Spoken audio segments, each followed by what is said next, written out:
లక్ష్మీదేవి ఇంట్లోకి రావాలి అంటే తప్పనిసరి ఇంట్లోని ఆడవాళ్ళు చేయవలసిన పనులు ఏమిటో ఈ వీడియో స్పష్టంగా తెలుసుకుందాం. సహజంగా లక్ష్మీదేవి ఎక్కడైతే నివసిస్తుందో అలాంటి ఇంట్లో గొడవలు ఉండవు అని, భార్యాభర్తల మధ్య అన్యోన్యత ఉంటుంది అని, అంతేకాదు సిరి సంపదలకి, ధన ధాన్యాలకి లోటు ఉండదు అని, అలాంటి కుటుంబం ఎప్పుడూ కూడా ఆనందంగా ఉంటుంది అని నమ్ముతూ ఉంటాము. అయితే సిరులకి అధిపతి అయిన సిరుల తల్లి, ధనానికి అధిపతి అయిన ధనలక్ష్మీదేవి, ఇలా లక్ష్మీదేవి ధనానికి అధిపతి కాబట్టి ఏ ఇంట్లో అయితే ఆ తల్లి కొలువై ఉంటుందో ఆ ఇంట్లోకి ఏ దుష్టశక్తి ప్రవేశించదు. అలాంటి ఇంట్లో కష్టాలు అనేవి ఉండవు. మరి అలాంటి లక్ష్మీదేవి మన ఇంట్లో తిష్ట వేసుకొని కూర్చోవాలి అంటే మనం నిత్యం చేసే పనులలో ఏ ఏ పనులు చేస్తే లక్ష్మీదేవి ఇంట్లో ఉంటుందో చాలా స్పష్టంగా తెలుసుకుందాం. అయితే లక్ష్మీదేవి ఇంట్లోకి రావాలి అంటే ప్రధాన ద్వారాన్ని సాయంకాలాన, ముఖ్యంగా సంధ్యా సమయంలో తెరిచి ఉంచాలి. అలా సంధ్యా సమయంలో ప్రధాన ద్వారాన్ని తెరిచి ఉంచటం వల్ల లక్ష్మీదేవి ఇంట్లోకి వస్తుంది. మిగతా తలుపులన్నీ వేసి ఆపై లైట్లు వేయాలి. అంటే ఓన్లీ ప్రధాన ద్వారాన్ని తెరిచి ఉంచి మిగతా తలుపులన్నీ మూసివేసి లైట్లు వేయాలి. ఇలా చేస్తే లక్ష్మీదేవి ఇంట్లో తిష్ట వేసుకొని కూర్చుంటుంది. అలానే చాలామంది గృహానికి వాస్తు మాత్రమే చూస్తూ ఉంటారు. అయితే గృహానికి వాస్తు మాత్రమే కాదు, గృహము కూడా శుచిగా శుభ్రంగా ఉంచుకోవాలి. అప్పుడే లక్ష్మీదేవి కొలువై ఉంటుంది. అయితే ముంగిళ్ళు కూడా లక్ష్మీ కళ ఉట్టిపడాలి. ముంగిలి అంటే ఆకిలి. వాకిట్లో ఎప్పుడూ కూడా ముగ్గులు ఉండాలి. ఉదయం నిద్ర లేచాక వెంటనే వాకిలిని శుభ్రం చేసి వాకిట్లో ముగ్గులను వేయాలి. అప్పుడే లక్ష్మీదేవి ముంగిట్లో నుంచి ప్రధాన ద్వారం గుండా ఇంట్లోకి ప్రవేశిస్తుంది. గుమ్మం వద్ద అటు చెప్పులు లక్ష్మీదేవిని వెనక్కి మలిచే శక్తులు అని పెద్దవాళ్ళు చెబుతూ ఉన్నారు. కాబట్టి గుమ్మం దగ్గర ఎప్పుడూ కూడా ప్రవేశ ద్వారం దగ్గర గుమ్మానికి అటు ఇటు చెప్పులు పెట్టకూడదు. అలా చేస్తే లక్ష్మీదేవిని వెనక్కి పంపించినట్లు. లక్ష్మీ పీఠాన్ని కాలితో తొక్కి లోపటికి బయటికి రాకూడదు. లక్ష్మీపీఠం అంటే అర్థం గడప. గడపని కాలితో తొక్కి లోపలికి వెళ్ళటం కానీ బయటికి రావటం కానీ చేయకూడదు. అలానే ఎవరైనా డబ్బులు ఇచ్చే సమయంలో కానీ, మీరు ఎవరికైనా డబ్బులు ఇచ్చే సమయంలో కానీ నోటిలో వేలుని తడిచేసి డబ్బుని లెక్కించకూడదు. అలా చేస్తే దోషాలు అంటుకుంటాయి. తద్వారా ధనం అనేది నిలకడగా ఉండదు.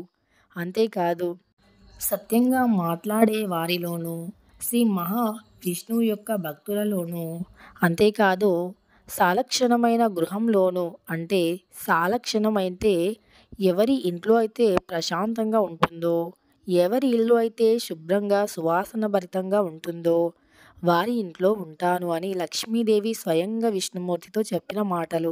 అంతేకాదు వీరత్వము గల వారిలో కూడా లక్ష్మీదేవి ఉంటుంది. వీరత్వం అంటే గంభీరం, ఎవరికీ భయపడిని తత్వం.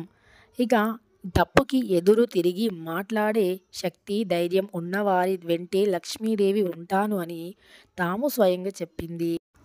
జయద్వయమునందు, ఆవులయందు, ఛత్రచామలయందు, యజ్ఞవాటికలయందు, తామర పువ్వులయందు, పంట భూములలోనూ, దీపములలోనూ, మంగళకరమైన వస్తువులలోనూ శ్రీ విష్ణు సతీ లక్ష్మీ నివాసం ఉంటాను అని తామే స్వయంగా చెప్పింది.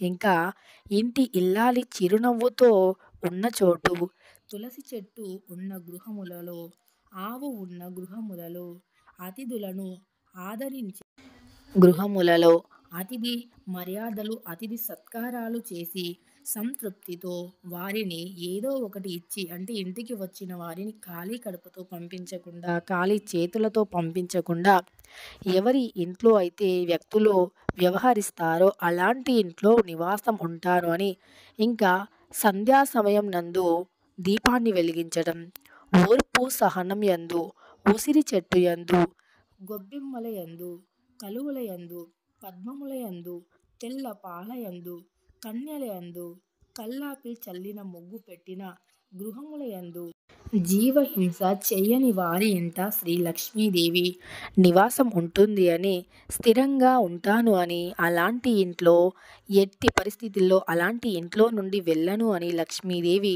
ఆ మాటలను స్వయంగా విష్ణుమూర్తితో చెప్పినట్టు పురాణాలు వివరిస్తున్నాయి. అయితే శాశ్వతంగా లక్ష్మీదేవి మీ ఇంట్లో ఉండిపోవాలి అంటే తప్పనిసరి ఆడవాళ్ళు ఉదయం లేచాక ఆకిలి ఊడ్చి తరువాత ముగ్గులు పెట్టాలి. కల్లాపి చల్లే అవకాశం ఈ రోజుల్లో లేదు కాబట్టి నార్మల్గా నీటితో చల్లి తర్వాత ముగ్గులు పెట్టాలి.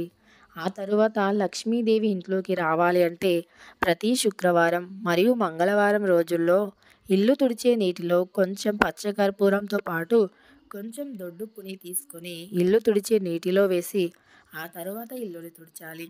ఇలా చేస్తే లక్ష్మీదేవి ఇంట్లోకి వస్తుంది. పచ్చకర్పూరం మంచి సువాసన కలిగి ఉంటుంది. అయితే లక్ష్మీదేవికి సువాసన అంటే చాలా ఇష్టం. ఇక పచ్చకర్పూరం అలానే ఈ ఉప్పు అనేది లక్ష్మీదేవిని ఆకర్షిస్తాయి. ఇకపోతే ఆడవాళ్ళు ఉదయం లేవగానే ఊడవటం తప్పనిసరి, ఇల్లు తుడచడం కూడా తప్పనిసరి. దాంతోపాటు వాకిట్లో ముగ్గు పెట్టడం మరీ తప్పనిసరి. ముగ్గు ఏ ఇంట్లో అయితే ఉంటుందో అలాంటి ఇంట్లోనే నివసిస్తా అని లక్ష్మీదేవి స్వయంగా చెప్పిన మాటలు కాబట్టి. అంతేకాదు ప్రతి వ్యక్తి అనేక కోరికలు ఉంటాయి. ఇవన్నీ తీరాలి అన్నా లేదా కనీసం ఒక్క కోరిక తీరాలి అన్నా దైవానుగ్రహం తప్పనిసరి. అయితే కోరిక ఏదైనప్పటికీ ఇచ్చే దైవం ఎవరైనప్పటికీ అంతిమంగా ఆ కోరికల్లో ఉండేది లేదా ఆ కోరికల ద్వారా అందుకునేది ఆనందం, తృప్తి మాత్రమే. మరి ఆ ఆనందం, తృప్తి మిగలాలి అంటే తప్పనిసరి ఇంట్లో ధనం ఉండాలి. అలా ధనం ఉండాలి అంటే లక్ష్మీదేవి అనుగ్రహం ఉండాలి. లక్ష్మీదేవి అనుగ్రహం ఉండాలి అంటే ఇంట్లో ఆడవాళ్ళు తప్పనిసరి ఈ విషయాలను పాటించాలి. నియమనిష్టలు పాటించాలి. పెద్దల యందు గౌరవాన్ని కలిగి ఉండాలి. అంతేకాదు లక్ష్మీ పూజ, శంకు శబ్దం వినబడే చోటు లక్ష్మీదేవి ఉంటుంది. తులసిని పూజించే చోటు లక్ష్మీదేవి ఉంటుంది. గోమాతకి ఆహారం చేసే ఇంట్లో, గోమాతకి గోసేవలు చేసే ఇంట్లో లక్ష్మీదేవి నిలకడగా ఉంటుంది. కలలో పాము కనిపించినా మంచిది. అలా కలలో పాము కనిపించినా లేదా 2 తలకాయల పాము ఇంట్లోకి వచ్చినా లక్ష్మీదేవి రాకను సూచిస్తుంది. ఇక లక్ష్మీదేవి నివసించే స్థానాలు ఏమిటో కూడా స్పష్టంగా పురాణాలు వివరించాయి. అవి ఏమిటో కూడా ఇప్పుడు తెలుసుకుందాం. పసుపు, కుంకుమ, బంగారం, రత్నాలు, ఆభరణాలు, ముత్యాలు, శుభ్రమైన తెల్లని వస్త్రాలు, వెండి, రాగి, ఇత్తడి కలశాలు, ఆవు పేడ, ఆవు పృష్ఠ స్థానము, ఆవు కొమ్ముల మధ్య యందు, పూజా మందిరం యందు పవిత్రమైన మనస్సు, దర్భలు, మహాయోగులు, అదేవిధంగా మహానుభావులు, మునులు, ఋషులు, ఉత్తమమైన రాజులు, సదాచార బ్రాహ్మణుల యందు నివసిస్తాను అని లక్ష్మీదేవి వివరించింది. అందుకే లక్ష్మీదేవికి ఇష్టమైనటువంటివి అన్నీ కూడా ఎప్పుడూ పరిశుభ్రంగా ఉంచుకోవాలి. ఇక ఈ వస్తువుల్లో ఈ నియమాలు పాటించినా సరే తప్పనిసరి మీ ఇంట్లో లక్ష్మీదేవి తిష్ట వేసుకొని కూర్చుంటుంది. ఇక తెలుసుకున్నారు కదా ఫ్రెండ్స్, లక్ష్మీదేవి నివాస స్థానాలు ఏమిటి, లక్ష్మీదేవి ఇంట్లోకి రావాలి అంటే ఏ నియమాలు పాటించాలి అని. ఈ విధంగా చేస్తే లక్ష్మీదేవి ఖచ్చితంగా మీ ఇంట్లో అడుగు పెడుతుంది.